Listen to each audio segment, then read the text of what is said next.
ओम शांति। ओम शांति। आज 17 जनवरी 2025 के बाबा के महावाक्य हैं। आज बाबा कहते हैं मीठी लाइन में कि मीठे बच्चे, तुम भारत के मोस्ट वैल्यूबल सर्वेंट हो। तुम्हें अपने तन मन धन से श्रीमत पर इसे राम राज्य बनाना है। प्रश्न है, सच्ची अलौकिक सेवा कौन सी है जो अभी तुम बच्चे करते हो? उत्तर है कि तुम बच्चे गुप्त रीति से श्रीमत पर पावन भूमि सुखधाम की स्थापना कर रहे हो। यही भारत की सच्ची अलौकिक सेवा है। तुम बेहद बाग की श्रीमत पर सबको रावण की जेल से छुड़ा रहे हो।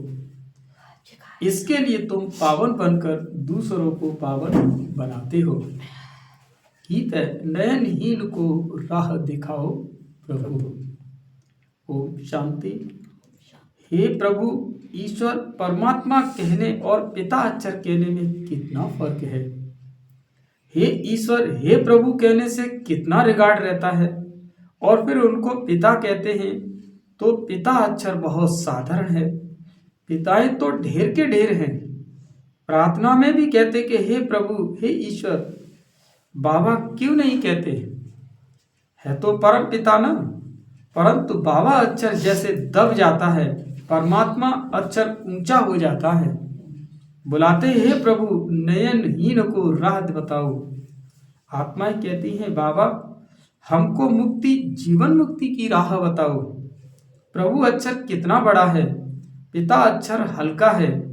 यहाँ तुम जानते हो, बाप आकर समझाते हैं। लौकिक रीति से तो पिताएं बहुत हैं।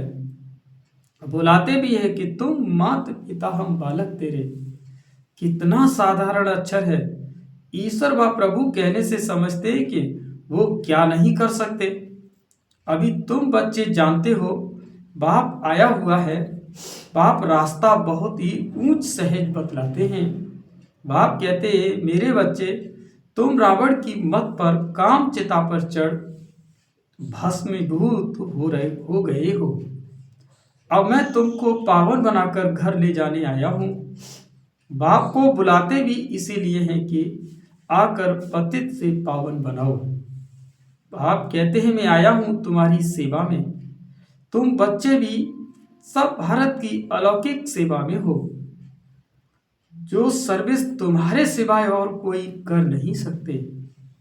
तुम भारत के लिए ही करते हो। श्रीमत पर पवित्र वन और भारत को बनाते हो। बापू गांधी जी भी आज थे कि राम राज्य हो। अब कोई मनुष्य तो राम राज्य बना न सके, नहीं तो प्रभु की पतित पावन क्यों बुलाते। अब तुम बच्चों को भारत के लिए कितना लव है। सच्ची सेवा तो तुम करते हो, खास भारत की और आम सारी दुनिया की। तुम जानते हो भारत को फिर से राम राज्य बनाते हैं तो बापूजी कहते थे वो हद का बापूजी था, यह फिर है बेहद का बापूजी। ये बेहद की सेवा करते हैं। यह तुम बच्चे ही जानते हो। तुम्हारे में भी नंबरवार ये नशा रहता है कि राम राज्य बनाएंगे। गवर्नमेंट के तुम सर्वेंट हो। तुम देवी गवर्नमेंट बनाते हो। तुमको भारत के लिए फख्र है। जानते हो कि सतयुग में ये पावन भूमि थी, अब तो पतित है। तुम जानते हो अभी हम बाप द्वारा फिर से पावन भूमि पर सुखधाम बना रहे हैं। सो भी गुप्त, श्रीमत भी गुप्त मिलती है। भारत गवर्नमेंट के लिए ही तुम कह रही हो। श्रीमत पर तो भारत की ऊंचे से ऊंच सेवा अपने तन मन धन से कर रही हो। कांग्रेसी लोग कितना जेल आदि में गए, तुमको तो जेल आदि में जाने की दरकार नहीं है। तुम्हारी तो है ही रूहानी बात। तुम्हारी लड़ाई है 5 विकारों रूपी रावण से, जिस रावण का सारे पृथ्वी पर राज्य है। तुम्हारी ये सेना है। लंका तो एक छोटा टापू है, यह सृष्टि बेहद का टापू है। तुम बेहद के बाप की श्रीमत पर सबको रावण की जेल से छुड़ाते हो। यह तो तुम जानते हो कि इस पतित दुनिया का विनाश तो होना ही है। तुम शिव शक्तियां हो, शिव शक्ति यह गोप भी है। तुम गुप्त रीति भारत की बहुत बड़ी सेवा कर रहे हो। आगे चल सबको पता पड़ेगा कि तुम्हारी है श्रीमत पर रूहानी सेवा। तुम गुप्त हो, गवर्नमेंट जानती ही नहीं है कि ये बीके तो भारत को अपने तन मन धन से श्रेष्ठ सचखंड बनाते हैं। भारत सचखंड था, अब झूठखंड है। सच तो एक ही बाप है, कहा भी जाता है गॉड इज ट्रुथ। तुमको नर से नारायण बनने की सत्य शिक्षा दे रहे हैं। बाप कहते हैं कि कल्प पहले भी तुमको नर से नारायण बनाया था। रामायण में तो क्या क्या कथाएं बैठ लिखती हैं। कहते हैं कि राम ने बंदर सेना ली, तुम पहले बंदर मिसल थे। एक सीता की तो बात ही नहीं। बाप समझाते हैं कैसे हम रावण राज्य का विनाश कराए राम राज्य स्थापन करते हैं। इसमें कोई तकलीफ की बात नहीं। वह तो कितना खर्चा करते हैं। रावण का बुत बनाकर फिर उसको जलाते हैं, समझते कुछ भी नहीं। बड़े बड़े लोग जब जाते हैं, फॉरेनर्स को भी दिखाते हैं, समझते कुछ नहीं। अब बाप समझाते हैं कि तुम बच्चों को दिल में उमंग है कि हम भारत की सच्ची रूहानी सेवा कर रहे हैं। बाकी सारी दुनिया रावण की मत पर है। तुम हो राम की श्रीमत पर। राम कहो, शिव कहो, नाम तो बहुत रख दिए हैं। तुम बच्चे भारत के मोस्ट वैल्यूबल सर्वेंट हो श्रीमत पर। कहते भी है, हे पतित पावन आकर पावन बनाओ। तुम जानते हो सतयुग में हमको कितना सुख मिलता है, कारून का खजाना मिलता है। वहां एवरेज आयु भी कितनी बड़ी रहती है। वे हैं योगी, यहाँ सब है भोगी। वह पावन ये पतित, कितना रात दिन का फर्क है। श्री कृष्ण को भी योगी कहते हैं, महात्मा भी कहते हैं, परंतु वो तो सच्चा महात्मा है। उनकी तो महिमा गाई जाती है सर्वगुण संपन्न। आत्मा और शरीर दोनों पवित्र हैं। सन्यासी तो गृहस्थियों के पास विकार से जन्म ले सन्यासी बनते हैं। ये बातें अभी तुमको बाप समझाते हैं कि इस समय मनुष्य हैं अनराइटियस, अनहैप्पी। सतयुग में कैसे थे? रिलीजियस, राइटियस थे, 100% सॉल्वेंट थे, एवर हैप्पी रहते थे। रात दिन का फर्क है, ये एक्यूरेट तुम ही जानते हो। ये किसी को पता थोड़े ही पड़ता है कि भारत हेवन से हेल कैसे बना। लक्ष्मी नारायण की पूजा करते हैं, मंदिर बनाते हैं, समझते कुछ भी नहीं।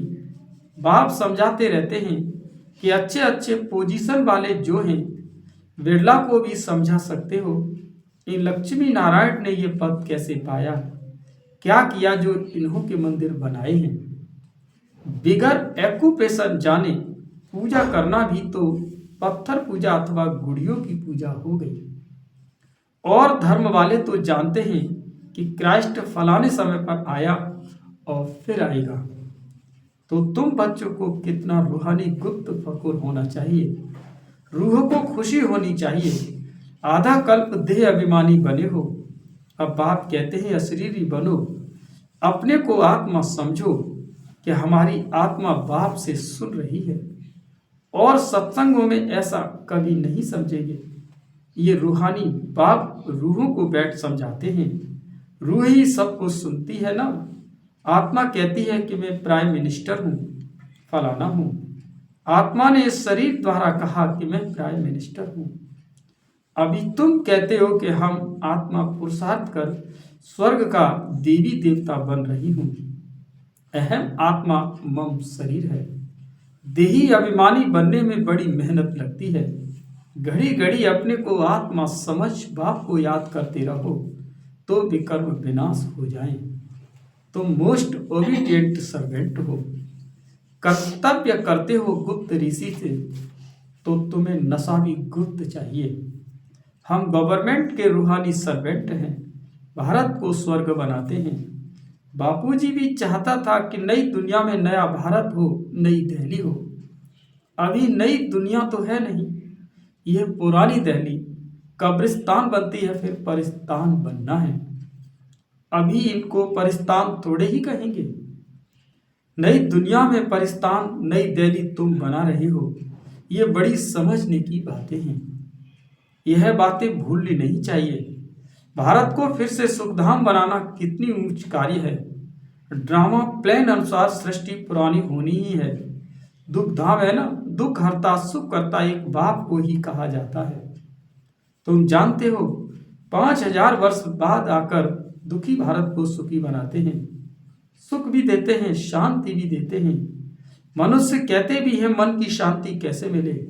अब शांति तो शांति धाम स्वीट होम में ही होती है। उसको कहा जाता है शांति धाम, जहां आवाज नहीं, गम नहीं, सूर्य चांद आदि भी नहीं होते। अभी तुम बच्चों को ये सारा ज्ञान है। बाप भी आकर के ओबीडिएंट सर्वेंट बना है ना, लेकिन बाप को तो बिल्कुल जानते ही नहीं। सबको महात्मा कह देते हैं। सब महान आत्माएं तो सिवाय स्वर्ग के कभी हो नहीं सकती। वहां पवित्र आत्माएं थी, और पवित्र थी तो पीस प्रॉस्पेरिटी भी थी। अभी प्योरिटी नहीं है तो कुछ नहीं, प्योरिटी का ही मान है। देवताएं पवित्र हैं, तब तो उनके आगे माथा टेकते हैं। पवित्र को पावन और अपवित्र को पतित कहा जाता है। यह है सारे विश्व का बेहद का बापूजी। ऐसे तो मेयर को भी कहेंगे कि सिटी फादर। वहां थोड़ी ही ऐसी बातें होगी, वहां तो कायदे से राज्य चलता है। बुलाते भी हैं कि हे पतित पावन आओ। अब बाप कहते हैं पवित्र बनो, तो कहते हैं ये कैसे होगा। फिर बच्चे कैसे पैदा होंगे, सृष्टि कैसे वृद्धि को पाएगी। उनको ये पता नहीं कि लक्ष्मी नारायण संपूर्ण निर्विकारी थे। तुम बच्चों को कितना अपोजिशन सहन करना पड़ता है। ड्रामा में जो कल्प पहले हुआ है वह रिपीट होता है। ऐसे नहीं कि ड्रामा पर रुक जाना है। ड्रामा में होगा तो मिलेगा। स्कूल में ऐसे बैठे रहने से कोई पास हो जाएंगे क्या? तो हर एक चीज के लिए मनुष्य को पुरुषार्थ तो चलता है। पुरुषार्थ बिगर पानी भी न मिल सके। सेकंड बाई सेकंड जो पुरुषार्थ चलता है वो प्रारब्ध के लिए। यह बेहद का पुरुषार्थ करना है और बेहद के सुख के लिए। अभी है ब्रह्मा की रात, सो ब्राह्मणों की रात, फिर ब्राह्मणों का दिन होगा। शास्त्रों में भी पढ़ते थे परंतु समझते कुछ नहीं थे। ये बाबा खुद बैठ कर के रामायण भागवत आदि सुनाते थे। पंडित मन बैठते थे। अभी समझते हैं कि वो तो भक्ति मार्ग है। भक्ति अलग है और ज्ञान अलग चीज है। बाप कहते हैं तुम काम चिता पर बैठ सब काले बन गए हो। श्री कृष्ण को भी श्याम सुंदर कहते हैं ना। पुजारी लोग अंध श्रद्धालु हैं। कितनी भूत पूजा है। शरीर की पूजा गोया 5 तत्वों की पूजा हो गई। इसको कहा जाता है व्यभिचारी पूजा। भक्ति पहले अव्यभिचारी थी, एक शिव की ही होती थी। अभी तो देखो क्या क्या पूजा होती रहती है। बाप बंडर भी दिखाते हैं, नॉलेज भी समझा रहे हैं, कांटों से फूल बना रहे हैं। उनको कहने से ही गार्डन ऑफ फ्लावर कराची में पहरे पर एक पठान रहता था। वह भी ध्यान में चला जाता था। कहता था कि हम बहिश्त में गया, खुदा ने हमको फूल दिया। उनको बड़ा मजा आता था। वंडर है ना, वह तो 7 वंडर कहते हैं। वास्तव में वंडर ऑफ बर्ड तो स्वर्ग है, ये किसी को भी पता नहीं है। तुम्हारे में कितना फर्स्ट क्लास ज्ञान मिला है। तुमको कितनी खुशी होनी चाहिए। कितना हाईएस्ट बाप दादा है और कितना सिंपल रहते हैं। बाप की ही महिमा गाई जाती है। वो निराकार निरहंकारी है। बाप को तो आकर के सेवा करनी है ना। बाप हमेशा बच्चों की सेवा कर उनको धन दौलत दे, खुद वानप्रस्थ अवस्था ले लेते हैं, बच्चों को माथे पर चढ़ाते हैं। तुम बच्चे विश्व के मालिक बनते हो। स्वीट होम में जाकर फिर स्वीट बादशाही आकर के लेंगे। बाप कहते हैं हम तो बादशाही नहीं लेंगे। कितना निष्काम सेवाधारी तो एक बाप ही है। तो बच्चों को कितनी खुशी रहनी चाहिए, परंतु माया भुला देती है। इतने बड़े बाप दादा को भूलना थोड़े ही चाहिए। दादा की मिल्कियत का कितना फक्र रहता है। तुमको तो शिव बाबा मिला है, उनकी मिल्कियत है। बाप कहते हैं मुझे याद करो और दैवी गुण धारण करो। आसुरी गुणों को निकाल देना चाहिए। गाते भी हैं मुझ निर्गुण हारे में कोई गुण नहीं। निर्गुण संस्था भी है। अब अर्थ तो कोई समझते नहीं। निर्गुण अर्थात कोई गुण नहीं, परंतु वो समझते थोड़े ही हैं। तुम बच्चों को बाप एक ही बात समझाते हैं, बोलो हम तो भारत की सेवा में हैं और जो सबका बापूजी है हम उनकी श्रीमत पर चलते हैं। श्रीमद् भगवत गीता गाई हुई है। अच्छा, मीठे मीठे सिकी लदे बच्चों पर माँ पिता बाप दादा का याद प्यार और गुड मॉर्निंग। रूहानी बाप की रूहानी बच्चों को नमस्ते। हम रूहानी बच्चों की रूहानी माँ पिता बाप दादा को याद प्यार मॉर्निंग नमस्ते नमस्ते नमस्ते। शुक्रिया बाबा।